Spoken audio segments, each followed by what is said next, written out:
പക്ഷേ ബാൾട്ടിക് രാജ്യങ്ങളെ റഷ്യ കീഴ്പ്പെടുത്തുമെന്നാണ് പുതിയ പഠനങ്ങൾ റോബർട്ട് ഫോക്സ് എന്ന് പറയുന്ന ബ്രിട്ടീഷ് പ്രതിരോധ വിദഗ്ധൻ പറയുന്നത്. ഏതാണ്ട് 4-5 മാസങ്ങൾക്കുള്ളിൽ തന്നെ ഇത് കീഴ്പ്പെടുത്തിയിട്ടുണ്ടാകും എന്ന് അദ്ദേഹം പറയുന്നു. ഇത് പുതിയ വാദമുഖങ്ങളൊക്കെ തുറന്നു വയ്ക്കുന്നുണ്ട്. പുതിയ ലോകക്രമത്തിൽ വരുന്ന മാറ്റങ്ങളെ ഉൾക്കൊള്ളേണ്ടതിൻ്റെ ആവശ്യകതയെക്കുറിച്ച് സൂചിപ്പിക്കുന്നുണ്ട്. എന്തൊക്കെയാണ് അദ്ദേഹം പറഞ്ഞു വയ്ക്കാൻ ശ്രമിച്ച ആ കാര്യങ്ങൾ?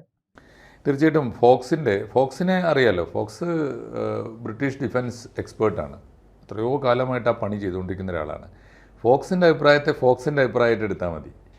ഫോക്സിൻ്റെ അഭിപ്രായം തീർച്ചയായിട്ടും അദ്ദേഹം ബ്രിട്ടീഷ് ഡിഫൻസ് എക്സ്പേർട്ടാണ്.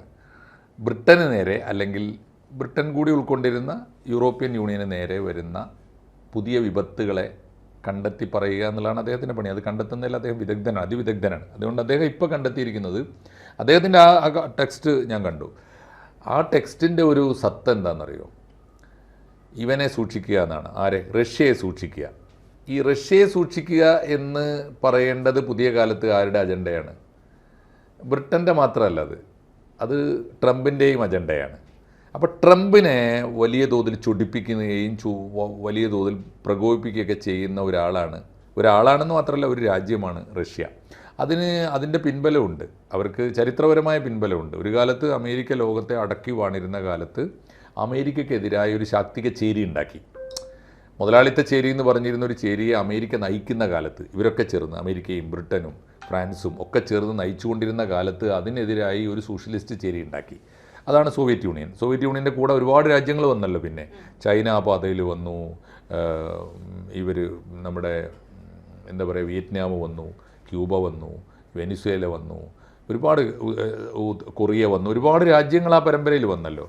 അപ്പോൾ രണ്ട് ചേരിയായി നിന്നിരുന്ന കാലത്ത് പരസ്പരം പൊരുതിയിരുന്ന രണ്ട് ശക്തികളിൽ ഒന്ന് അമേരിക്കക്ക് ഇന്നൊരു ചേരി ഇല്ലാതായി. ഒരു ചേരിയേ ഇല്ല. മാത്രമല്ല, അമേരിക്ക പറഞ്ഞ ആരും കേൾക്കാതായി. അമേരിക്കയോട് തന്നെ യൂറോപ്യൻ യൂണിയൻ വഴിതിരിഞ്ഞു പോയി, നേരത്തെ തന്നെ പോയി. തീർച്ചയായിട്ടും നാറ്റോയുടെ പ്രശ്നം എന്താണെന്നറിയോ? അമേരിക്കയ്ക്ക് നാറ്റോയെ പേടിയാണ്. അതിൻ്റെ കാരണം എന്ന് വെച്ചാൽ, നാറ്റോ സഖ്യത്തിൽ ഈ യൂറോപ്യൻ രാജ്യങ്ങളാണ് മഹാഭൂരിപക്ഷം. അമേരിക്ക ഉൾപ്പെടെയുള്ള കാനഡ ഉൾപ്പെടെ 2 രാജ്യങ്ങളെ അവിടെ ഉള്ളൂ. 32 രാജ്യങ്ങൾ, 30 യൂറോപ്യനാണ്. അതുകൊണ്ട് അമേരിക്ക ആ ചേരിയിൽ പോലും ഏതാണ്ട് ഒറ്റപ്പെട്ടു. നാറ്റോ രാജ്യങ്ങൾ ഉൾപ്പെടെ യൂറോപ്യൻ യൂണിയനിലാണെങ്കിൽ ബ്രിട്ടനും ഏതാണ്ട് തെറിച്ച് നിൽക്കുകയാണ്. അപ്പോൾ ബ്രിട്ടൻ്റെ ഭാവി എന്താണെന്നാണ് ഫോക്സിൻ്റെ അജണ്ട. അപ്പോൾ 2-3 കാര്യങ്ങൾ. ഒന്ന്, അവർ പേടിക്കുന്നുണ്ട്. ഇപ്പോൾ ബ്രിട്ടൻ കൂടുതൽ പേടിക്കുന്നുണ്ട്. ഫോക്സ് അദ്ദേഹത്തിൻ്റെ ഈ ബ്രീഫിങ്ങിൽ പറയാത്തൊരു പ്രധാനപ്പെട്ട കാര്യമുണ്ട്. പറയാത്ത കാര്യം എന്താണെന്ന് വെച്ചാൽ, റഷ്യ അമേരിക്കയെ വരപ്പിച്ച് നിർത്തിയിരിക്കുന്നു എന്നുള്ളതാണ്. ഏതെല്ലാം ഇഷ്യൂവിൽ നമ്മൾ കണ്ടതല്ലേ? ഇന്ത്യയുമായുള്ള വ്യാപാര ഇടപാടിൽ ഇന്ത്യ പറഞ്ഞത് മുഴുവൻ കേൾക്കുകയും അമേരിക്ക പറഞ്ഞത് ഒട്ടും കേൾക്കാതിരിക്കുകയും ചെയ്തിട്ട് അമേരിക്കയെ വരച്ച വരയിൽ നിർത്തിയില്ലേ? ഷാങ്ഹായ് കോർപ്പറേഷനിൽ പോയിട്ട് അമേരിക്കക്കെതിരെ വലിയ ചേരി ഉണ്ടാക്കിയില്ലേ? മാത്രമല്ല, ബ്രിക്സ് ഉണ്ടാക്കിയില്ലേ? ഇതൊക്കെ റഷ്യ ചെയ്തുകൊണ്ടിരിക്കുന്നുണ്ട്. ഇതിലൊന്നും ബ്രിട്ടന് റോളില്ല. എന്നാൽ ബ്രിട്ടൻ യൂറോപ്യൻ യൂണിയനകത്ത് പോലും ഒറ്റപ്പെട്ടു പോയിരിക്കുന്നു. മാത്രമല്ല, ബ്രിട്ടൻ പറഞ്ഞതോ അമേരിക്ക പറഞ്ഞതോ പോലും ഫലസ്തീൻ ഇഷ്യൂ പോലുള്ള ഇഷ്യൂവിൽ ഇസ്രായേൽ പോലും ചെവിക്കൊള്ളുന്നില്ല. അതുകൊണ്ട് ഈ ഫോക്സിൻ്റെ പുതിയ ബ്രീഫിങ്ങിൻ്റെ ഒരു സത്തയായിട്ട് നമ്മൾ വായിച്ചെടുക്കേണ്ടത്, അമേരിക്കയ്ക്ക് പിന്നാലെ ബ്രിട്ടനും ലോക ശാക്തിക ചേരിയിൽ ഒറ്റപ്പെട്ടു പോകുന്നു എന്നാണ്. അവർ ഭയപ്പെടുന്നു.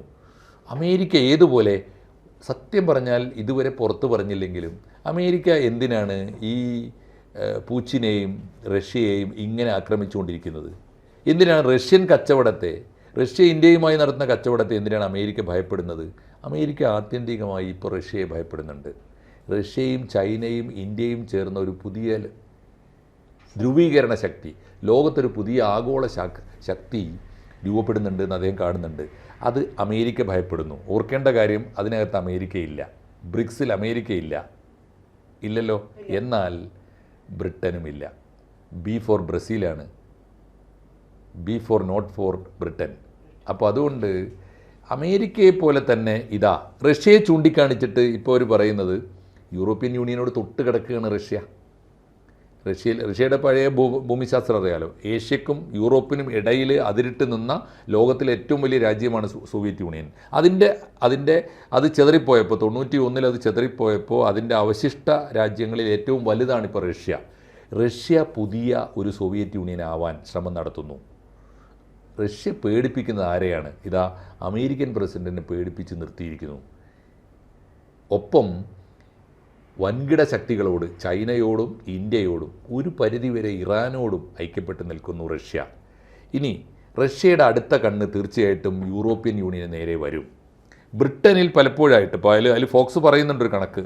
ഫോക്സ് പറയുന്നുണ്ട് പലപ്പോഴായിട്ട് ചെറുതും വലുതുമായ റോക്കറ്റ് ആക്രമണങ്ങൾ, എന്താണ് പറയുക, മിസൈൽ ആക്രമണങ്ങൾ ബ്രിട്ടൻ്റെ പല ഭാഗത്തും ചൈന പരീക്ഷിച്ചിട്ടുണ്ട് എന്ന് പറഞ്ഞാൽ പല ഭാഗത്തേക്കും അയച്ചിട്ടുണ്ട്. ബ്രിട്ടൻ മിണ്ടാതിരിക്കുകയാണ്. ഇത് എത്രയോ കാലമായിട്ടുള്ളതാണ്. പലപ്പോഴായിട്ട് അത്തരം പരീക്ഷണങ്ങൾ നടക്കുന്നുണ്ട് എന്ന് പറഞ്ഞാൽ സംഘടിതമായൊരു ആക്രമണം വേണ്ടി വന്നാൽ ബ്രിട്ടൻ്റെ നേരെ വരും. 1. 2, യൂറോപ്യൻ യൂണിയനിലും നാറ്റോയിലും രണ്ടിലും ഒരുപോലെ അംഗത്വമുള്ള 3 ദുർബല രാജ്യങ്ങളെയാണ് ഇപ്പോൾ റഷ്യ, അതെന്തിനാ, പാവങ്ങളായ 3 രാജ്യങ്ങളാണ്, താരതമ്യേന ദുർബലരായ രാജ്യങ്ങളാണ്. 3 രാജ്യങ്ങളെ റഷ്യ നേരിട്ട് ആക്രമിക്കാനും കീഴടക്കാനും പോകുന്നു എന്ന് പറഞ്ഞ അർത്ഥം എന്താ?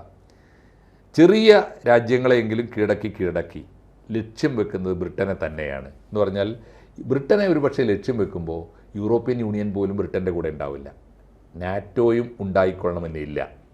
അതുകൊണ്ട് ബ്രിട്ടൻ സൂക്ഷിക്കുക എന്ന് പറഞ്ഞാൽ എൻ്റെ അർത്ഥം, ഈ ഫോക്സിൻ്റെ സ്റ്റേറ്റ്മെൻറ്റിൽ കാണേണ്ട ഒരു കാര്യം, ബ്രിട്ടൻ ഭീതിയിലാണ്.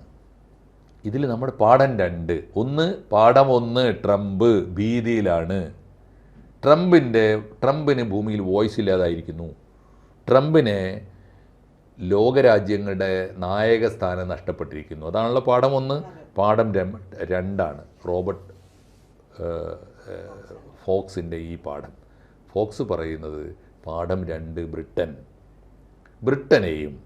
ബ്രിട്ടനെയും നേരിടാൻ ഇന്ന് വരെ ലോകത്തിലാർക്കും ശേഷിയില്ല എന്നാണ് നമ്മൾ ഭരിച്ചിരുന്നത്. ഇതാ തൊട്ടപ്പുറത്ത് യൂറോപ്പിനോട് ചേർന്ന് കിടക്കുന്ന റഷ്യയിലെ പുച്ചിൻ ഭരണകൂടം ഇനി കണ്ണുവെക്കുന്നത് ബ്രിട്ടനെ തന്നെയാണ്. അതിനുവേണ്ടിയാണ് ഇപ്പോൾ ബ്രിട്ടൻ്റെ അനുഭാവികളായിട്ട് നിൽക്കുന്ന യൂറോപ്യൻ യൂണിയൻ്റെ ഭാഗമായി നിൽക്കുമ്പോൾ, യൂറോപ്യൻ യൂണിയൻ്റെ ഭാഗമായി പരസ്പരം സ്വയരക്ഷ, സുരക്ഷാ കരാറിലൊക്കെ ഒപ്പിട്ടിരിക്കുന്ന 3 ദുർബല രാജ്യങ്ങളാണ് ഈ ബാൾട്ടിക് രാജ്യങ്ങൾ. ബാൾട്ടിക് ഉൾക്കടലിനോട് ചേർന്ന് കിടക്കുന്ന 3 രാജ്യങ്ങളാണ് ഈ എസ്റ്റോണിയ എന്നൊക്കെ പറയുന്നത്, ലാത്വിയ, ലിത്വാനിയ. കൊച്ചു രാജ്യങ്ങളാണ്. ഇതിൻ്റെ സോവിയറ്റ് യൂണിയനിൽ ഉണ്ടായിരുന്ന രാജ്യങ്ങളാണ്.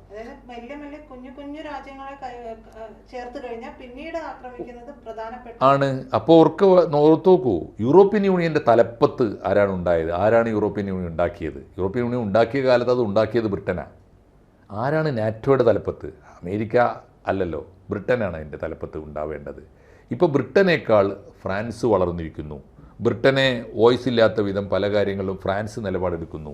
ബ്രിട്ടൻ്റെ വിരുദ്ധമായ നിലപാട് ഫ്രാൻസ് എടുക്കുന്നു. അതുകൊണ്ട് നാറ്റോ സഖ്യത്തിലും യൂറോപ്യൻ യൂണിയനിലും അംഗമായ 3 രാജ്യങ്ങളെ അടിയന്തരമായി സോവിയറ്റ് യൂണിയൻ ഉന്നം വെക്കുന്നു എന്ന് പറഞ്ഞാൽ ഉറപ്പാണ്. ആ 3 രാജ്യങ്ങളുടെ മേൽ കൈവച്ചാൽ യൂറോപ്യൻ യൂണിയൻ ഉണർന്ന് ഒറ്റക്കെട്ടായി സോവിയറ്റ് യൂണിയനെ നേരിടാൻ പോകേണ്ടി വരും.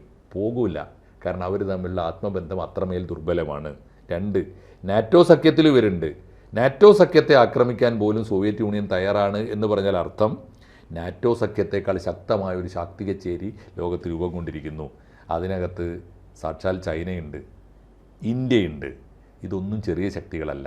മാത്രമല്ല റഷ്യ ഇപ്പോൾ ഈ 2 രാജ്യങ്ങളോടും 3 ത്രിമൂർത്തികൾ എന്ന് പറയാവുന്ന അച്യുതണ്ടാണ് റിക് എന്ന് പറയുന്നത്. റഷ്യയും ഇന്ത്യയും RIC ചൈനയും പ്ലസ് ജപ്പാനെ കൂടെ നിർത്തുന്നു അവർ.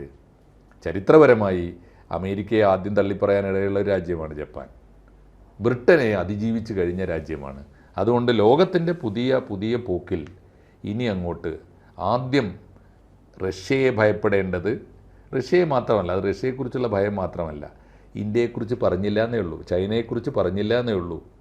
എൻ്റെ പൊന്നു രാജ്യമേ, നിങ്ങൾ പണ്ട് സൂര്യനസ്തമിക്കാത്ത സാമ്രാജ്യമായി അടക്കി വാണ രാജ്യമുണ്ടല്ലോ, ആ പാവം ഇന്ത്യക്കാർ, അവർ പോലും ഒരു പക്ഷേ റഷ്യ നിങ്ങളെ ആക്രമിക്കുമ്പോൾ അവർ നമ്മുടെ കൂടെ അല്ല ഉണ്ടാവുക.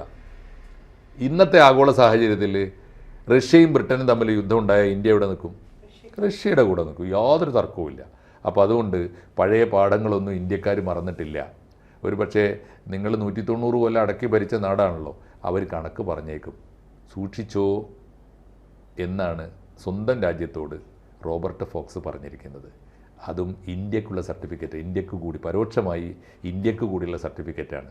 ലോകത്തിൻ്റെ ഭൂപടം മാറുന്നു, ശാക്തിക ചേരികൾ തകരുന്നു, പകരം ദുർബലന്മാരെന്നും മൂന്നാം ലോക രാജ്യങ്ങളെന്നും വികസിത രാജ്യങ്ങൾ, വികസ്വര രാജ്യങ്ങൾ എന്നൊക്കെ പറഞ്ഞ് ചാപ്പയടിച്ചിരുന്ന രാജ്യങ്ങളുണ്ടല്ലോ, അവർ വമ്പന്മാരായി തീരുന്നു, അവരൊരു വൻ ശക്തിയായി മാറുന്നു എന്നതാണ്. ലോകം കീഴ്മേൽ മറിയുന്നു എന്നാണ്. അത് മറ്റാരും പറയുന്നതിനേക്കാൾ അത് പറയാൻ ശേഷിയുള്ള ആൾ, ആധികാരികമായി ലോകത്തോട് പറഞ്ഞ ആൾ, ലോകത്തിലെ എല്ലാ യുദ്ധങ്ങളും നയിച്ച ആളാണ്. അതിനൊക്കെ ബ്രിട്ടനെ ശക്തിപ്പെടുത്തിയ ആളാണ് റോബർട്ട് ഫോക്സ്.